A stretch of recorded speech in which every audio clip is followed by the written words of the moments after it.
Good afternoon, dear colleagues. Thank you all for coming. After the meeting in Banski Bori, we are going to hear statements for the media by Croatian Prime Minister Plenković and NATO Secretary General Mr. Stoltenberg. Mr. Prime Minister, the floor is yours. Thank you very much. Good afternoon, everybody. I would like to welcome once again Mr. Stoltenberg, the Secretary General of NATO, who is today again visiting Croatia. As you know, the occasion for his meeting this time is informal meeting of defense ministers of EU, the meeting to which Croatia is a host. Deputy Prime Minister and Minister of Defense Damir Krstičević will be presiding of this meeting today and tomorrow, which will be followed by informal meeting of foreign ministers, which is going to be transformed also into formal meeting, and the most topical security challenges and crises are going to be discussed, which were also the topic of the meeting today with the Secretary General. And that meeting, together with the High Representative Borrell, is going to be chaired by our Foreign Minister Grlić. Today we discussed the activities of Croatia within a North Atlantic Alliance. As you know, we are now at our 11th year of our membership. We're a responsible ally, the country which contributes to many international missions. A total of 440 troops, of Croatian troops, are members of different missions, NATO missions or international allied missions or EU missions. So when we compare the number of our troops of Croatian army, we are giving significant contribution to global peace and security. In particular, we discussed the current situation related to potential migration crisis. Given the visit in which I participated yesterday together with Mr. Charles Michel, President of the European Council, Madam von der Leyen, President of the Commission, and the President of the European Parliament, David Sassoli, invited by Kyriakos Mitsotakis, the Croatian Prime Minister, we were able to see with our own eyes what is the situation like in East Greece. In the east of Greece, in the region called Evros, along the Evros River, and in particular at the border crossing in Castañes. We saw with our own eyes what the situation was there like. We discussed this. We agreed that at the level of EU, but also at the level of many EU member states and also NATO, that there is a strong and clear position that illegal migration must be prevented, that people should not be abused, the people that are already in very difficult situation as refugees or migrants who are at this moment at the territory of Turkey, they should not be led to think that they think that the borders are open when they are not open. We should not provoke additional humanitarian difficulties and crises. At any stake, Croatia, which has experience with a major migration in 2015-2016, we believe it is important to prevent such situations, since we are among the countries that are along the East Mediterranean West Balkan route. In cooperation with other members and in cooperation with EU and of course NATO, we will try to prevent the new migration wave. And at this moment, Minister Božinović is presiding as we speak over the extraordinary meeting of internal ministers in Brussels. The second topic was relating to the situation in Afghanistan after the agreement signed a couple of days ago on 29 February, I believe. And also we discussed the NATO preparations for gradual dephasing operations of decisive support operations. We heard information from Secretary General, and in accordance with that, we will adopt the presence of Croatian troops at the time ahead of us in this operation. We also informed Secretary General thereof. Everything else, what was else discussed, our presence in the mission in Iraq. Again, we have 7 members. This is functioning well. Members of Croatian army are performing at the high level of contribution. This has been so for many years. We have also shortly discussed the forthcoming activities, the cooperation between EU and NATO. The major conference is going to be held in June here.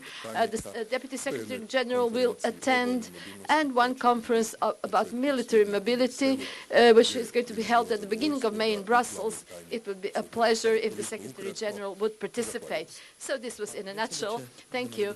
Thank you, Prime Minister. Now, Secretary General, Mr. Stoltenberg, please take the floor. Thank you so much, Prime Minister Andrej Plenković. It's great to be back in Zagreb and great to meet with you again. And Croatia is a highly valued ally, and you contribute to our shared security in many different ways and to different NATO missions and operations. You are contributing troops to NATO's forward presence in Poland and Lithuania. You are part of our missions in Afghanistan, in Kosovo and Iraq. And we also welcome the role you play working with the partners in the Western Balkan region. We also welcome the fact that Croatia has increased defense spending and that you have a clear commitment to meet the guideline of spending 2% of GDP on defense. We have just discussed the historic opportunity for peace in Afghanistan. And as you mentioned, I was in Kabul with President Ghani and US Defense Secretary Esper to welcome the signature of the framework agreement. This is an opportunity to open negotiations among Afghans and achieve sustainable peace. In order to take that opportunity, the Taliban must honor their commitments. We need to see a reduction in violence and avoid undermining the agreement. NATO remains committed to Afghanistan's security and stability, and we will continue to support the Afghan security forces with funding and with training. I welcome Croatia's commitment and contributions to our rescue support mission.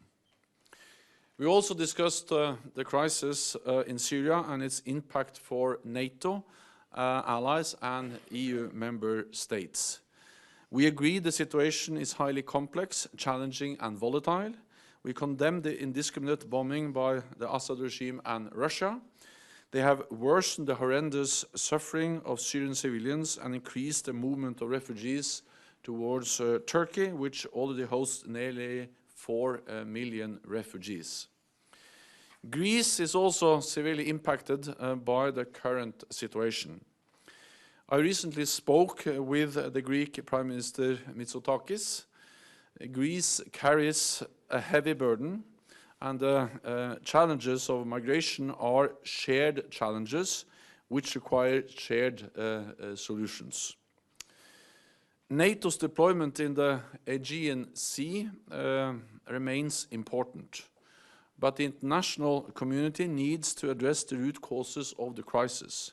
We need to see a political solution to the conflict in Syria, so the Assad regime and Russia must end their offensive, respect international law, and support UN efforts for a peaceful solution.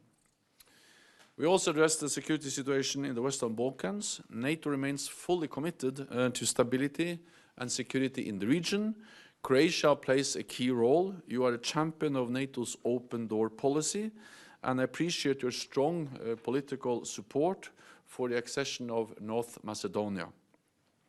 This process is on track, and in the coming weeks, I look forward to welcoming North Macedonia as NATO's 30th member state. So, Prime Minister, let me congratulate you on the presidency of the Council of the European Union.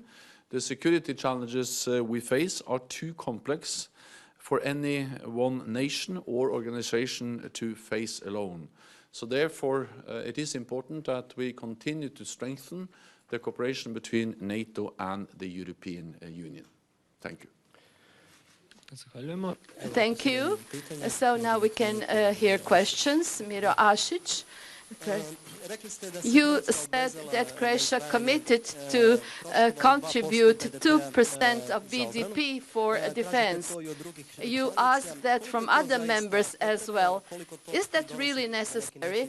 How much does this contribute to militarization of Europe? We don't know who is the real enemy of NATO alliance. And this is the question which President Emmanuel Macron also asked. He said, this is not Russia, this is not China, this is global terrorism. The global terrorism is the enemy. Thank you. We are faced with many threats and many challenges, and NATO doesn't have the luxury of choosing either to focus on one or the other. We have to be able to respond to all of them at the same time. We are stepping up in the fight against international terrorism. That's the reason why we, for instance, are stepping up our presence in Iraq to make sure that ISIS is never able to return. That's also the reason why we are in Afghanistan. We have to remember that we are in Afghanistan to protect ourselves, to prevent Afghanistan from once again becoming a platform for preparing, training, organizing terrorist attacks against our countries, as they did in 9/11/2001 against the United States. And therefore, it is important that we make sure that the caliphate ISIS lost in Syria and Iraq is not re-established in Afghanistan. So NATO is fighting terrorism, and we welcome Croatia's contributions to our mission in Afghanistan and our mission in Iraq. Then we are also responding to more assertive Russia. We have seen that Russia has used military force against neighbors in Georgia, but also in Ukraine, illegally annexing Crimea. That's the first time since the end of the Second World War that one country has taken apart a territory from another country by the use of force. And therefore, NATO has deployed combat-ready troops to the eastern part of the alliance. This is a defensive response. This is something we do to make sure that we have credible deterrence.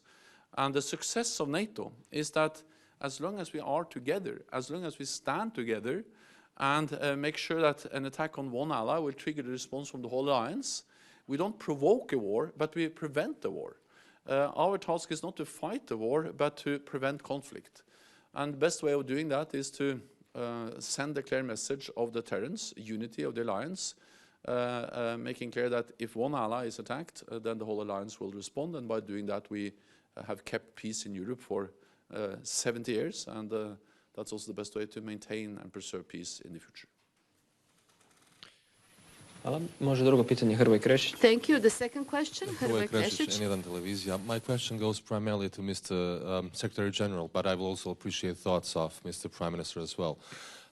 We've been listening throughout the last several days, leaders of the European Union saying, we've heard the Prime Minister as well, saying that Turkey is basically using refugees and migrants in order to pursue its own geopolitical interests. Is there a conflict within the NATO? Because Turkey is an important NATO member state when it comes to the issue. On the other hand, Turkey is at the same time under attack by Syria and Russia as a NATO member state. Will the other NATO member states come to help? And how will the issue be resolved, especially if we take into account as well the fact that the special advisor to the President of the United States has said that the United States will help Turkey in reasonable amount of ammunition and other military help. So is there a big conflict within the NATO itself, and how can it be resolved? Thank you. So what we see now is the consequences of the worsening of the conflict in Syria. We see that in Turkey with more refugees coming from Syria into Turkey. And we also see the crisis on the border between Turkey and Greece. NATO plays a role in addressing that. There is fundamentally not a military solution to the crisis we see on the border between Greece and Turkey, but NATO is playing a role partly through our deployment in the Aegean Sea with ships, trying to implement or helping to implement the agreement between EU and Turkey on the migrant and refugee crisis. But NATO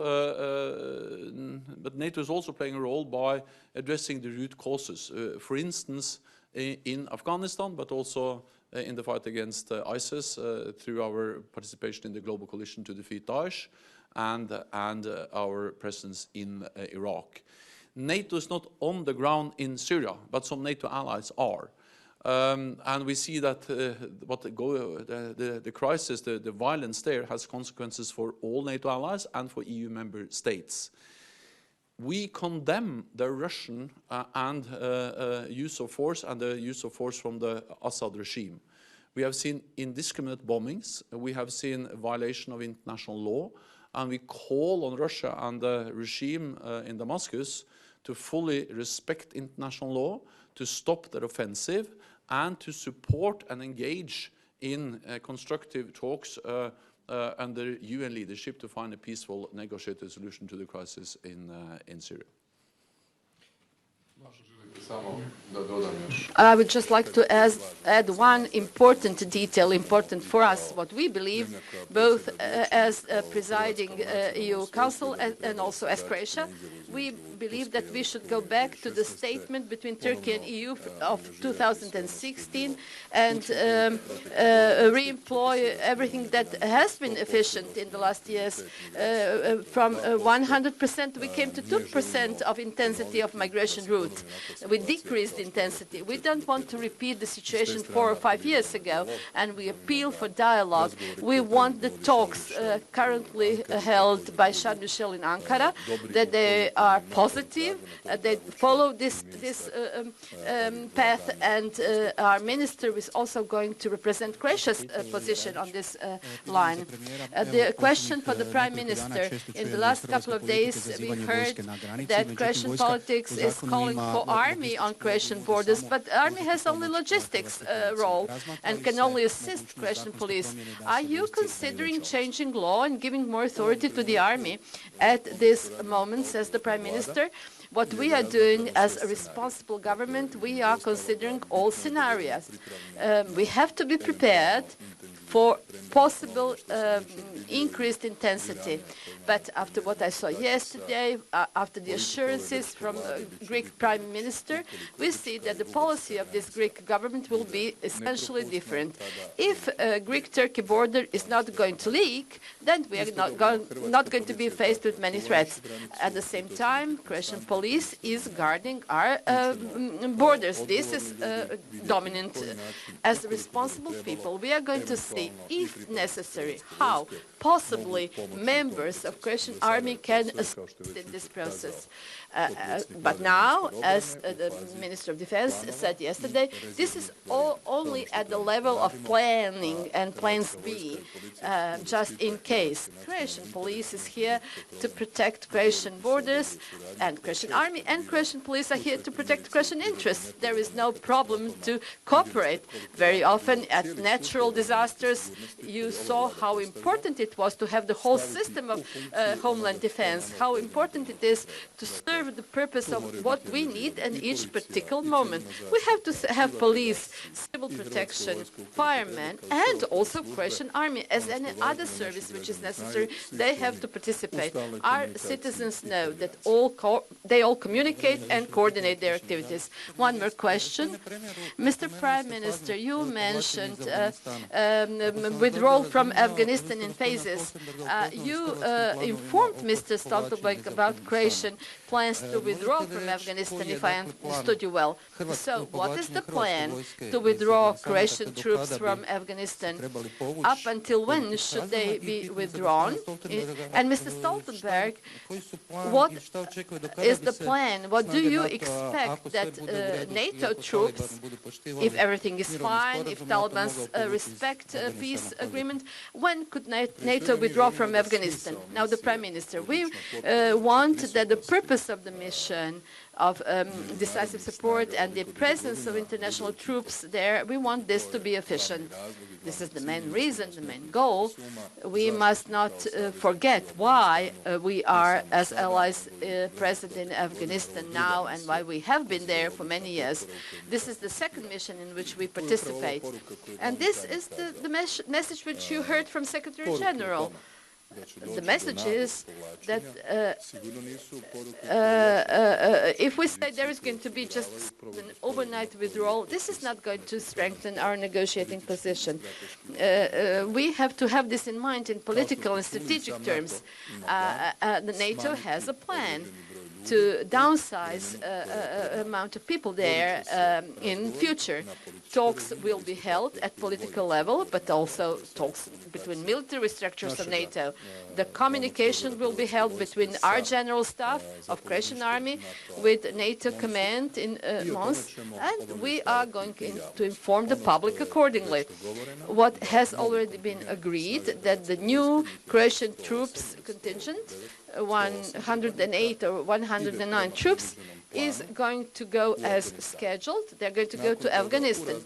After that, in the period ahead of us, in agreement with our allies, with the Secretary General, bearing in mind that this is not a proportional horizontal downsizing of everybody by a certain percentage, no, because each of us has certain specific tasks there, and we have to keep in mind that the whole mission as a whole must function, and that its tasks have to be fulfilled at the expected level, and we have to keep in mind who does what at one particular moment.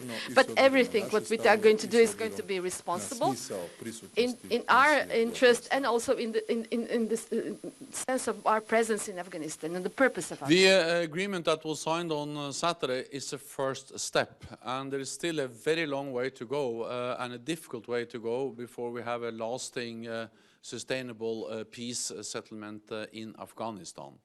We welcome this as a first step. At the same time, we know that there will be these difficulties and also disappointments on the way. The important thing we achieved through the agreement was that Taliban agreed that they should break all ties with international terrorist organizations and prevent Afghanistan from once again becoming a safe haven for international terrorists. Second, they also agreed to reduction of violence. And thirdly, they agreed to sit down and start inter-Afghan negotiations. Because at the end of the day, the only way to create peace in Afghanistan is to have an Afghan-led and Afghan-owned peace process. Peace in Afghanistan cannot be created in Brussels or Washington or Zagreb. It has to be created by the Afghans themselves. We will only reduce our presence if Taliban adhere to or respect the agreement they have signed. Therefore, it is a conditions-based reduction that will take place if we see that the conditions are met. We have plans in place to gradually reduce, and as the Prime Minister said, this is not an equal proportional reduction. It will depend on different tasks, but we are ready to reduce if Taliban meet the conditions in the agreement. I think it's important that we don't now rush to the exit, because that will reduce the likelihood of the deal being implemented. Taliban has to understand that they will never win on the battlefield, that we will stay committed to the Afghan security forces, train them, assist them, advise them, and provide funding. And by doing that, we send a clear message to Taliban that they will not win on the battlefield. They have to sit down at the negotiating table and make real compromises and implement a deal. So therefore, we will stay committed. That's the best way to create the conditions for a lasting peace that will eventually enable us to leave. We went into Afghanistan together. We will make adjustments together, and eventually one day we'll also leave together, but only when the conditions are met, and only when we are sure that Afghanistan doesn't become a safe haven for international terrorists again. Hvala puno. Ovime zaključujemo konferenciju za medije. Thank you very much. This concludes the press conference.